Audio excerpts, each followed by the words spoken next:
Cup of coffee. That's it? That's all I have for breakfast. Nice. Intermittent fasting. I think it's just called lean manufacturing, right? That's right. The day starts and forget to sit down. I know. I hear ya. It happens a lot. Honestly, it happens to me, and I really have no excuse because the refrigerator's like, it's just downstairs for me, right? He blogs in his underwear. I would too.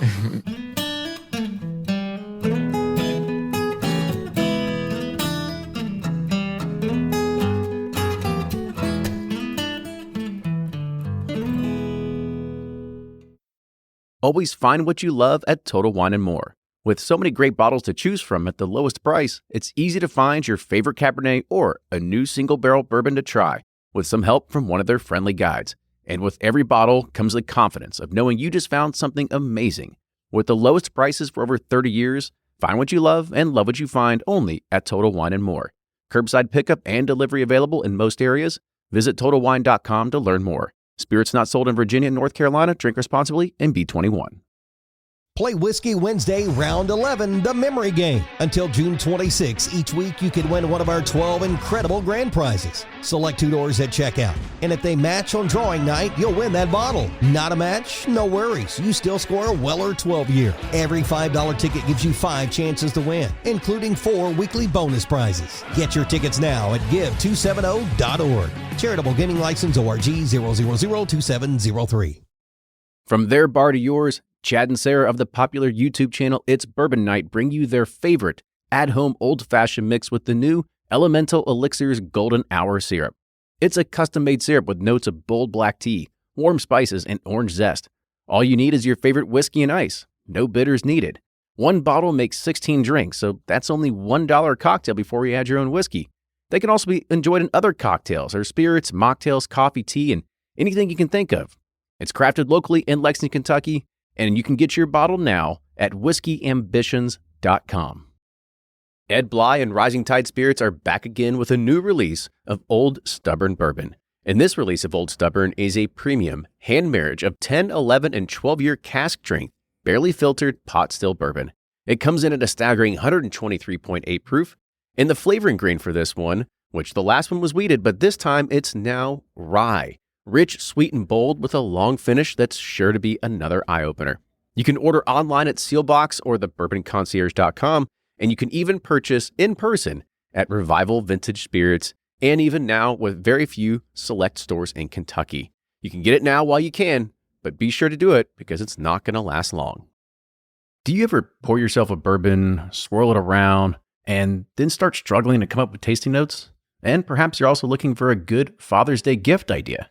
Well, you can now solve both with a kit from Knows Your Bourbon. And unlike other nosing kits on the market, Knows Your Bourbon kits feature real ingredients for the most authentic aromas. You can smell real Tahitian vanilla bean instead of some synthetic aroma that's just made from chemicals. So head on over to knowsyourbourbon.com and enter code BP10 for 10% off your order.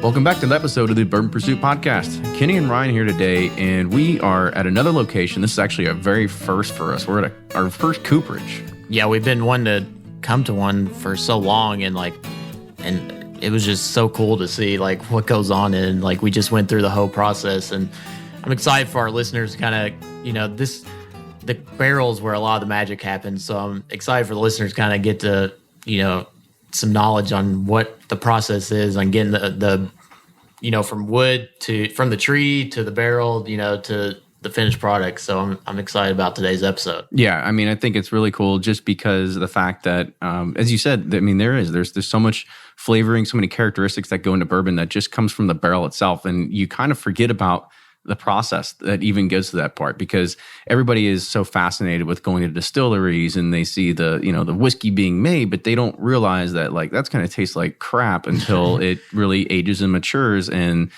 what's going into these, I don't know if you would call it artisanal, but I mean, it's a very handmade product that goes into making this sort of stuff. Yeah. And it's pretty cool. It puts things in perspective too, how much the bourbon industry is impacting our economy. When we rolled through there, I'm not sure how many workers, we'll ask Michael, but it's just so many workers and supplies and all these parts that just, you need to have to keep this industry alive, that it really impacts our economy. It's pretty cool. Yeah, I mean, today we are at the Brown-Forman Cooperage. We'll talk a little bit more about it and what makes it unique and special, but there was a release of Cooper's Craft that just happened recently, and it was named, it's actually one of the first brands that are coming out of Brown-Forman in ages that isn't, Woodford or Old Forester. Or Jack Daniels or whatever, right? So it's one of their new labels, and it's being named after the Cooperage here. So I think that's pretty exciting, and we're going to get Michael's take on that as well. But there's also kind of a little fun fact for any of those soccer fans that are out there that the number one team in USL right now is Louisville City, who just wrapped up their 15-game win streak and are getting ready to head to the playoffs. But the local supporters or the hooligans, whatever you want to call them, they're actually called the Louisville Coopers. So kind of it all comes full circle here. So with that, good segue to introduce our guest. So today we have Michael Nelson. Michael is the plant director at the Brown-Forman Cooperage. So Michael, welcome to the show. Welcome. Thanks, guys. Thanks for having me. Yep. So let's get a little bit more background about you. So first, did you just come to Brown-Forman from a machinery background, or do you have affinity with bourbon at all before you came here, or how'd that kind of start? No, so my background's in manufacturing, specifically construction materials, but I've been around processes where you're making something my whole life. My dad, my grandfather, they were in manufacturing type industries, and so I've been around it, hearing about it at the dinner table since I was a kid. And so although making a barrel is something I hadn't done before I came to Brown-Forman. Not too many people in the world are doing it anymore, but it was a pleasure to get to come here and learn this process because it's so unique. So there's nothing else out there that's like this place. Lots of Legos as kids. Yeah, well, yeah.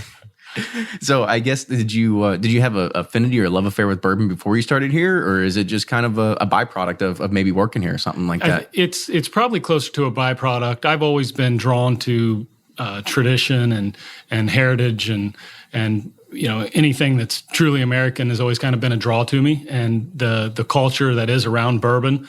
That's inherent in Kentucky. That's probably the thing that I brought with me here was that appreciation for the tradition of anything that's really American. And this place, I don't think you can find any place any more American and traditional than this Cooperage. It's in the heart of Kentucky, which is in the heart of America, using American white oak with an American workforce. Making a container and a barrel for American bourbon. I mean, it's what's so cool about it. Yeah, coming off of 4th of July, we're all just going to get American flag tattoos after that comment right there, right? Proud to be American. Yeah. So before we get into the technicalities of barrels and char and all that good stuff, kind of talk about a little bit of the history of the grounds here. I mean, so how familiar are you with the building? How long has it been in existence? When was the first production? All that sort of stuff. Yeah, the Cooperage has been around since the mid 40s. It started as a furniture factory. And when Brown-Forman bought it after the Second World War, they turned it into a new barrel cooperage, and that's what it's been doing and operating as ever since. So the place has been around for a long time, decades, 70 years. We just celebrated our 70th anniversary this year, and it was an opportunity to show our appreciation for the employees, the men and women that are in the cooperage making the barrels. Without them, we wouldn't have what we have. You wouldn't have a lot of the great bourbons that we enjoy. And so it was an opportunity to honor our most senior employee, who's now got 47 years in this place, and he's in better shape than I'll ever be, and says that he's going to go to 50 years. So we're proud to have Charlie working here. So we celebrated Charlie's tenure here, and also it was a chance to be able to recognize all of our employees that have had 30 plus years in this place, and we've got a number of them. And once people get in here, they don't leave. Right. Now, I guess one thing that we need to give our listeners, and we had the opportunity to go, and you gave us a private tour of the facility, and not a lot of people, maybe when they make it to Kentucky, they kind of forget to go check out a cooperage, but kind of give the cooperage 101, if you will, right? Kind of talk about some of the process that you showed us through, but kind of, in words this time instead of being able to see it visually. Yeah. So you've got first of all, bourbon has to be stored in a new charred white oak container. So we've got a few sawmills in our portfolio as Brown-Forman, to where we quarter saw the lumber that comes into our yard, which we then let season We let it season out in the open air, and then we introduce it. Any time frame that you usually seasons? Yeah, we like to have it season at least 6 months. That's our preference. It can season for specific products years, literally. We've got some wood out in the yard that's been around 5 years, just seasoning, and you may see an expression from one of our brands at some point with that wood. And so, but we like for it to season at least 6 months, and we'll age it longer than that if we can. So how do you keep something that's sitting outside for 5 years like away from maybe elements or bugs or pests or anything like that? Bugs and pests aren't really an issue. We don't, other than a wasp's nest here and there. We're not dealing with carry around raid with you. Yeah, anything that's going to have a negative effect on the wood. And we want the elements to hit it. We want it to be rained on. We want the wind to hit it. We want the snow to hit it. That's what we're seasoning it.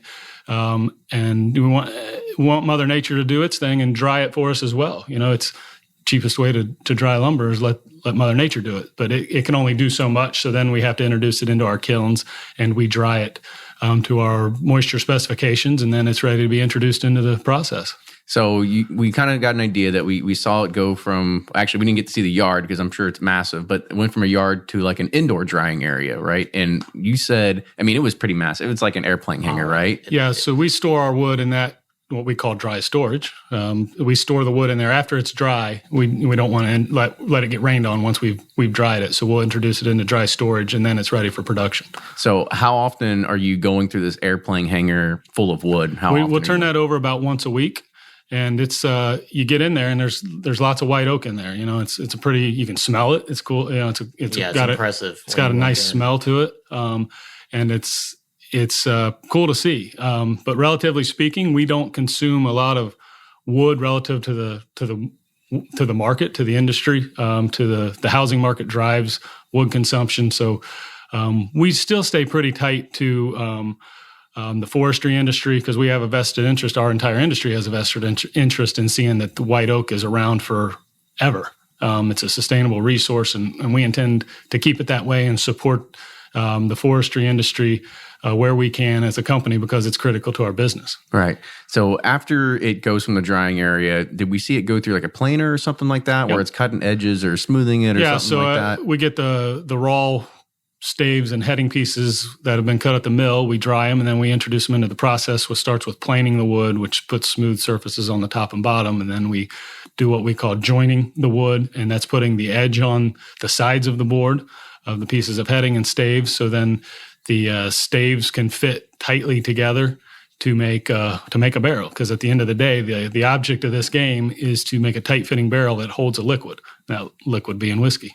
Right, because we saw the joining of the pieces come together, and then we saw it go over to another individual who's sitting there, and it's almost like a mathematical equation in his head, right? Trying to figure out exactly which pieces he's pulling out staves, sticking them in a hoop, trying to figure out which ones are going to fit correctly. So you're referring to the barrel raisers. The barrel raisers, after the wood's been planed and jointed and shaped properly, the barrel raiser has to fit and select the individual staves into the shape of a barrel, and she is counting the number of staves that are going into that barrel and also selecting different width sizes as they go, doing all this in 40, 50 seconds on average. And they can do it a lot faster if they need to. But they're counting in their head. They're making sure the stave's not backwards. They're selecting different width sizes and making sure that barrel is going to be a nice tight fit. So how many staves are usually on average in a barrel? On average, there's about 31 staves in a barrel. And again, the barrel raisers are counting that in their head and making sure that whatever number we've got set up to put in a barrel, that they're hitting it right on. Is there a reason why you would go like, fat, skinny, fat, instead of just being like, we're just going to have all fat barrels or all skinny staves? You're talking geometry at that point, and it's probably more technical than you guys care to know. But yeah, it's angles, right? It is. I'm done with school. You've got the circumference and you've got the circle and the bilge size that we refer to, and it's the angles of the individual staves have to be very precise in order to fit that circumference we're going for. Right. So he's putting it kind of or he or she is looking at it, trying to piece them all together. They piece them together, but it's not necessarily a barrel at that point. You kind of have almost like a faux ring at the bottom that sort of puts them together. So then what's the next step after that? So what? It looks sort of like an open flower at that point. So it's like a blooming onion. Yeah, it's bloomed open, an open flower, an open onion. And then from that point, we introduce some heat and steam back into the wood, because now it needs to be a little bit pliable, because we're going to shape it into that curved barrel shape that you're used to seeing when you see a barrel. So we introduce the steam and heat back into that barrel, and then we have a machine called a windlass that then squeezes the top of that barrel back together. And at that point, those staves have a curve to them, and it starts to look like a barrel at that point. I'm just amazed by how quick the process goes through, because I've seen, craftsmen, woodworkers, and they're like, yeah, to make this wood bend, like we have to soak it for like at least 3 weeks in water, and then we have to bend it, and we have to get, clamps to make sure it doesn't move. But you guys are making from the beginning of a run when something's first getting planed to the end of the barrel actually being out there. If you were to say like we could do this in a fastest time, what would it be?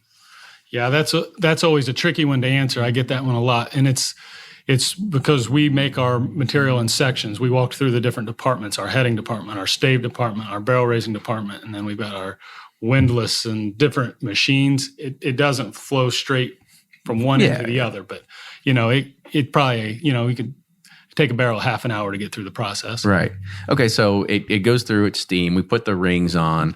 What's next after the rings? Because now we're getting into like almost the fun part, right? We're seeing some fire happen. Right. So before that, we toast it. We've got the temporary rings on, and then we put it through the windlass machine that shapes it, and now it goes through our toasting room, we call it. And so the toasting room, you didn't get to see because it's proprietary. We're pretty proud of that, even though we can't show it off.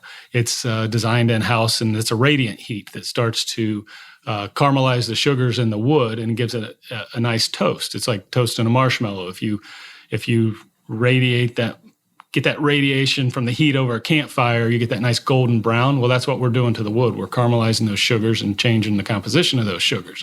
And then from that point, we send the barrel through a machine called the Buffaloes. Why? The machines were made in Buffalo, New York 80 years ago. Yeah. They're old, the big cast iron machines, which a lot of our equipment is.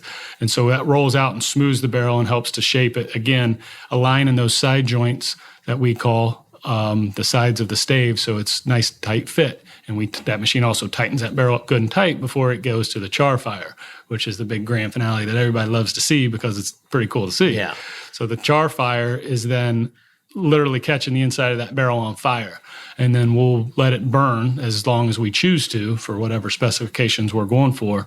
And we'll let it burn, and then we'll quench it. We'll spritz some water in it, and then puts out the fire, and down the process it goes. Now, so what's next after that? Because what were you about to say? Well, when we were looking at the toasted versus the charred, and Kenny asked, why would you toast it if you're going to char it anyways? And we kind of saw the depth of the whiskey moving in and out of the barrel. I guess talk about why you do toast it before charring it. And that's a great question, because it's something that we take a lot of pride in, is our ability to toast how we toast. And we like to set that toast deep into the wood. And what that allows the whiskey to do is have a lot of interaction. As that whiskey sets in the warehouse, it's literally, and you guys saw that used stave that you could see the soak line, that whiskey's literally going in and out of that wood as the temperatures change and pressures inside that barrel changes. And that's also why you get different results from different levels and locations in those rick houses and those barrel houses, because you're getting more drastic temperature changes up high. It's getting hotter on a day like today. I mean, it's got to be hot in some of those upper floors of those warehouses on a day like today in July, and to where it's going to cool down tonight, and that whiskey is going in and out of that wood, and it's cycling in and out of that wood more, pulling more flavor out and changing the color and the flavor of the whiskey in there. Yeah, I'm not sure how deep or the depth of each stave is, but it looked like it was almost 60 or 70%, inside the whiskey. That. Yeah, exactly. It'll soak. That staves about an some inch. Is all the way through. And it'll soak almost all the way through, but it's going at least halfway through that stave at some point in its life, probably multiple times in its life in the warehouse.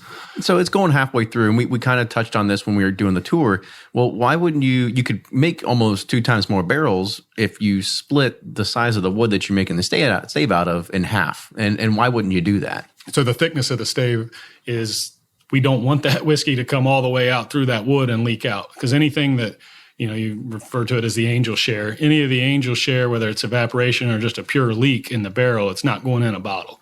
And that's not why we're going through all this effort to make this whiskey. They get their shares already. Yeah, they're going to get their share. That's part of the process. So we don't want them to have more than their fair share, as we say. Right. So if that stave is any less thick than what we make it, then there's going to be too much loss in that barrel.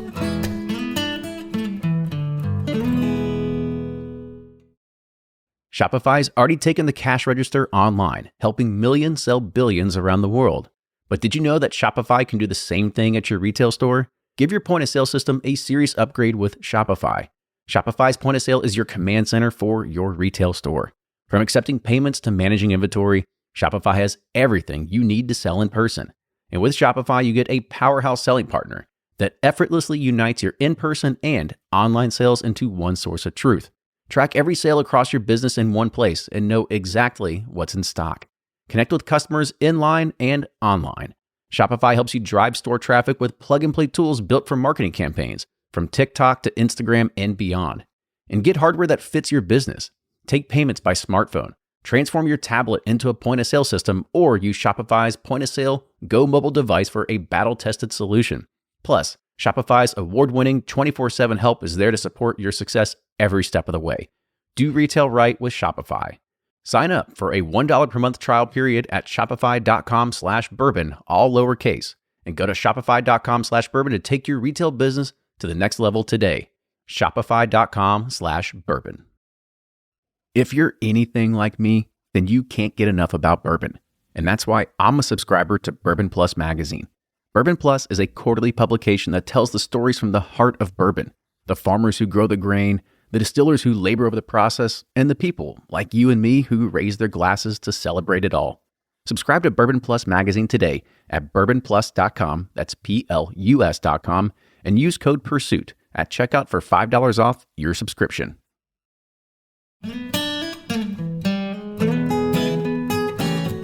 So after you char it, then what? Because there has to be a quality control process, right? Yeah, so we char it, and then it goes, and we put the groove in it that right after the char fire, that then the heads go in that groove, and that's what the heads sit in. It's called a croze. So the crozier, the machine that puts the croze, the groove, and the angle in the top of the barrel that you can see, then the head is inserted and then tightened. And from there, it makes its way over to what we call our hoopers, where they drive the final hoops, the iron hoops down on the barrel, and you got a quarter hoop, a bilge hoop, and a head hoop on each end of both ends of the barrel. And so we drive those hoops on, and from there we put the bung hole in it, and then we pressurize each barrel. Every single barrel we make gets pressurized with air and water. And what that does is lets us detect leaks. So if we pressurize the barrel with air and water and we see bubbles or water coming out of a joint or a hole or some defect in the wood, every barrel that we make gets ran through an inspection. And so we have an inspector that inspects and then makes a repair to that barrel that's showing a defect or a leak. Because again, there's no point in putting all this effort into making a barrel that's not going to hold whiskey. So we make sure we repair every barrel. Any major defects we send to what we call our coopers. Our more seasoned, you see a lot of 30, 40-year employees working in the coopering area, where what we refer to as the coopers will change out an entire head if need be, or they can replace an entire stave without that barrel falling apart and do any major repairs to the barrels. And then they'll check them again for leaks and send them on down the line. And from there, they pretty much are on a truck heading to a distillery to get filled with whiskey. There was one thing that we saw that was pretty interesting, and you kind of showed us that you also do these kind of like almost, I don't want to say a cross cut, but you said it was something where like a blade goes through and kind of chops it up a little bit for surface area. Kind of talk about that. We have what we consider some competitive advantages over others by owning our own cooperage. We can do things, what you're referring to is we call them grooved barrels. So we set grooves or route grooves in the barrels, and we can use those in certain products and sort of another ingredient that we have that we can put into our portfolio, and it, again, we can have some control over what our whiskey looks like and tastes like. Right. So, I mean, you said this quality control person. Is it just one person there, like looking for bubbles? And how much time would they really spend looking to make sure that a barrel's not leaking? Like, what other kind of safeguards or fail safes do you really have there to make sure that something's not going to leave the warehouse and be like, oh crap, send it back, our bad guys? Yeah, it's that air and water pressure. If you've ever I think of it like this. If you've ever taken some soapy water and sprayed on a tire that may have a leak in it, and you'll see those little bubbles. Well, we're not spraying soapy water on the barrel, but we are pressurizing it from the inside out, and you'll see little bubbles, air bubbles start to come through, and that's a pretty good indication of if that barrel is going to leak or not. And so we make sure we make 2,600 barrels a day here, and we touch every one of them, and they're set up where they can spin that barrel around and look for those air bubbles or water leaks so we can repair it. And that's pretty good indication of whether that barrel is going to leak or not, is that inspection process and pressurization we put it through. And I'm sure that moisture plays a huge role in that and leaking. And you said at the very beginning, you do dry age, and then you even dry it more, and then you got kilns. But kind of talk a little bit more in depth about how moisture would affect the process and like what you do to overcome that. Yeah, so we want the moisture to be where we want it, I guess, when we introduce it into the process. But then that's so we can machine the wood early on. Anybody that's in the woodworking industry knows that you're not going to shave or cut or machine wet wood very well. It's going to tear, and it's not going to do what you want. So we have to dry it so we can machine it. And then we're unique that we introduce moisture back into it so then we can then shape it. And then we are unique for the woodworking industry as well. The cooperage industry, we're going to fill our barrel with a liquid. Where a furniture maker, they're concerned about their table or their chair or their dresser is going to dry out and crack. We're not so concerned with that because we're going to fill it with a liquid and let it soak for 4 to 7 years.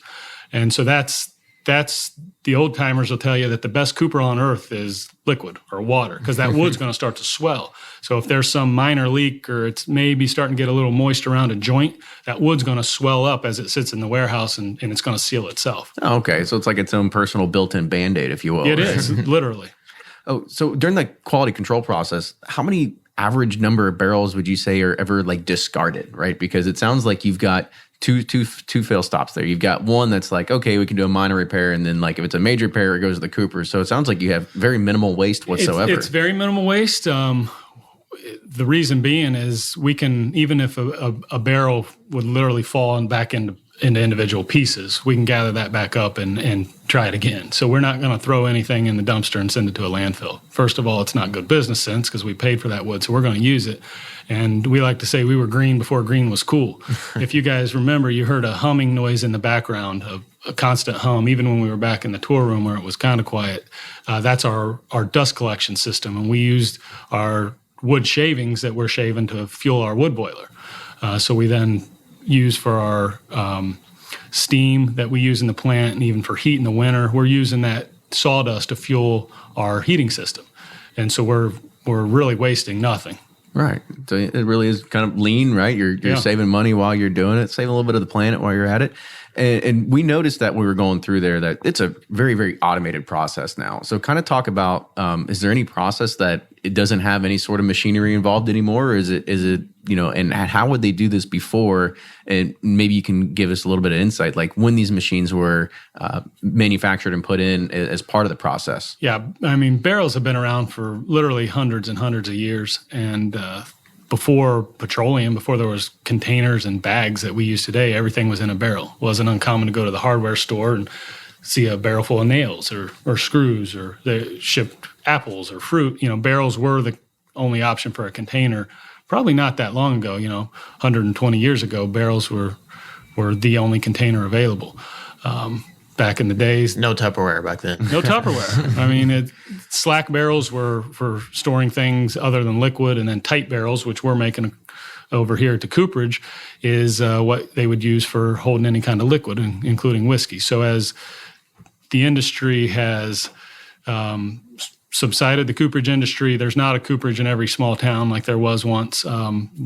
The only thing that's keeping cooperages alive is the whiskey industry, and it's because it's an ingredient in the whiskey. I mean, a lot of people may not be familiar with the whiskey goes in that barrel clear. It's clear, and it gets 100% of its color from the barrel, and it gets at least 50% of the flavor from the barrel as well. So most distilleries, I guess, outsource their cooperage, to other companies. Why did Brown-Forman decide to do it in-house, and what kind of advantages, other than supply, I guess, does it give you all? Yeah, so we control our supply, and it's also an advantage to where it's not uncommon for a master distiller like Chris Morris to come out, and we can play with the toast levels or the char levels, and we can try new things. Our double oaked Woodford is a perfect example of being able to control the process in-house to where we can experiment. It's not uncommon for our Brown-Forman's research and development department, who we work very close with out here at the Cooperage, to come out and we'll try different things because we can, and why not? A lot of good products have come out of trial and error. How often? I mean, how hard is it to tweak something like that, right? To be like, oh, okay, we need this certain level of char. It can't be this, and you got to be. They'll be like, Michael, go back to the computers and punch in number 2 this time, or like, how hard is it to tweak some of that process? For us, for the toasting and char, it's really not too hard. We've set it up that way on purpose to where we can change char levels by how long we let the wood burn, and that's how you're getting your char is fire, and that's not. Technology hasn't taken over that aspect yet. If you've got fire and you've got wood, you can char. Toasting, you can toast as well, but we've got our proprietary method to where we're fairly automated and we can really control it. And the other thing we can be, which we're happy that we can, is we can be very consistent. We can have, if we want a certain toast level, we can get very close to that same toast level all barrels that we make. 2,600 a day can be very consistent to where if we're trying to toast with a little campfire over an open flame, it's a little harder to control that temperature in that toast. So I'm going to ask a question. It might be a dumb question on my part, but is char level like an industry standard? Because, you can see some brands and they're pretty open. They'll be like, oh, this is char number 4 or something like that. Like, is that like an industry standard, or you guys just be like, no, like we're just do what we do. We just do like 45 seconds, and like that's what we call our both. Thing. A number 4 char, that can be a pretty typical, run of the mill char, but the double oaked, back to the double oaked, that's a different char. That's its own specific char level, and it's got a drastically different toast level for the second round of barrels that we put that double oaked through. So it's both. We don't really go, I would say, by what the industry. If the industry's doing what we think is best, we've got no problem doing the same things as everybody else. But when we can go off on our own and have something maybe a little different and change things and control things better, we'll go off and do that as well.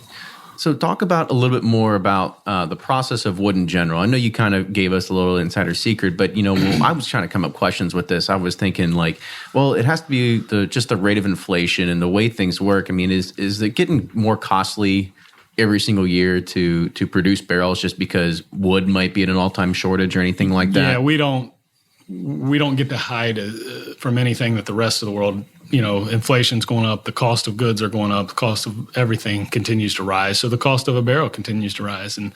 And that's where scale helps. Having the size of facility we do, making 2,600 barrels a day, we can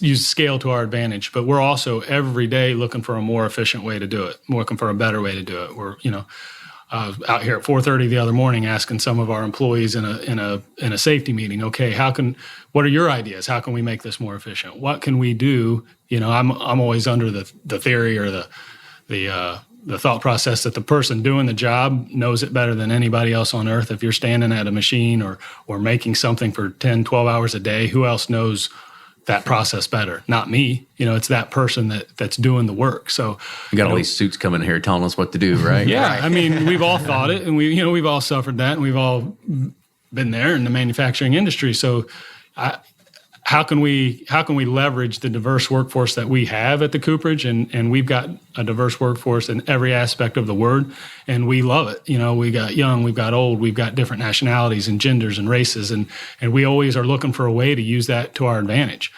Taking that diverse group of people, and there's an advantage in there somewhere. And so how can we leverage that to be a little more efficient than the next guy, the competition? So another on that too. Go for it. with the bourbon boom, obviously you all are feeling more barrels being used. How's the oak supply? Is it getting hit? Or I mean, like, is there a lot more available, or is it hard for you to I guess get the raw materials? Yeah, and that's a great question, because that's, as I alluded to before, that's very near and dear to our hearts, because without a sustainable oak source, I'm looking for a job.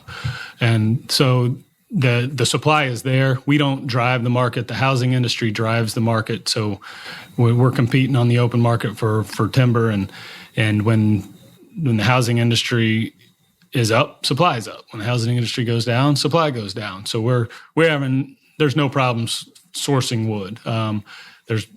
There's money to be made in it for the loggers and the mills, so they're producing and we're buying, and it's in our best interest to be efficient. We talk about being green. It's a cost thing too. It's cost efficient to if we buy a stick of wood, we want to use every last piece of fiber in that board that we can. It's just the right thing to do. You said you use somewhere around like 1% of what would be the net total of white oak that is out there, something like that? In the lumber world and in the wood industry, we're a very small player in that. We don't by any means drive the market and what's available. We're just at the mercy of the market. It seems like a lot of barrels, and it is, but relative to other woodworking players in the world, we're not that big. Peanuts. So, I was going to say, was supply kind of short a little bit in like the 2008 era when the housing market was down or anything like that? I think it was, but so was, the demand wasn't where it was today either. This cooperage is producing more than it ever has, and that's a good thing. It's a good thing for the economy. It's a good thing for the business, and it's a good thing for the state. It's neat to be a part of something that's thriving, and people, we're sitting here talking about a factory. You don't get to experience that in a lot of other industries. So it's people have an interest in what we do, and that's something we're pretty proud of. Right. It kind of reminds me of that show that was always on like Discovery Channel. It's called like How It's Made, and you get to see like how in the factory, how everything's put together and stuff. So it was totally interesting. So last question I'm going to ask you and kind of get your take on it, because you're sitting here, you're sporting the badge, you got your shirt on that has Cooper's Craft on it. So what does Cooper's Craft mean to you, coming that it is a new brand coming out and it's named after the cooperage itself? Yeah, Cooper's Craft is Brown-Forman's newest brand in 20 years, since Woodford. And so it's pretty cool to be a part of the cooperage who the brand is honoring. It's honoring the men and women that have been doing this for 70 years. And I'm proud to be part of that. And I haven't been doing this for 30, 40 years like a lot of these employees have. So it's kind of neat to be able to honor them. You saw what they do. They're working. There's physical labor over there. It's hard. When it's hot out, it's hot in there. When it's humid out, it's humid in there. When it's cold out, it's cold in the cooperage. And so, they're true American workers. I started with that. And, I think it's appropriate to end with that in Cooper's Craft, because it honors the workers and the tradition that goes into making a barrel that we've been doing for a long, long time here at the Brown-Forman Cooperage. Oh, awesome. Well, Michael, again, thank you so much for being on the show today. This was fantastic to first cross off a cooperage on our list, right? Yeah. I mean, that was awesome. I think it was really one of the cooler things we've done. Yeah. I know. I mean, we've done plenty of our distillery tours, but we don't really get to see the beginnings of the process on how everything's made. Yeah, it was. I'm always blown away when you go to these, big players in the spirits industry and just the scale and mass of the production and how automated they have everything. And like you said, the workers and how many people are impacted by this industry. It's really cool. So Well, awesome. So if you like what you hear, make sure you subscribe to us on iTunes. You can follow us on Instagram, Twitter, and Facebook. And if you like what you hear, make sure you support the show. That's Patreon, patreon.com/Bourbon Pursuit. Yeah, we need gas money to come over here to Shively. Or, is it Shively? No, this is by the airport. This is easy. We're sandwiched between the airport and Churchill. Churchill, Yeah. gotcha. And we forgot to say, people can tour here, right? Yeah, Mint Julep Tours is who they would have to contact to schedule a tour. We're not open to just come knock on the door and come take a tour. Unless you have your Bourbon Pursuit gear with you, then you can do whatever you want. Unless you're a celebrity like you guys. Then carry around a bunch of mics and you can do a lot of stuff. But yeah, Mint Julep Tours is who we schedule tours through currently. There you go. So now you know if you want to come visit, come see Michael and take a tour of the cooperage, you know what to do. So Michael, again, thank you so much for being on the show. Ryan, close us out. Yeah, guys, if you have any show suggestions, feedback, comments, and obviously we'd love your money too at Patreon. Just kidding. But we just want to keep this thing going, and we appreciate you all listening, and we'll see you next time.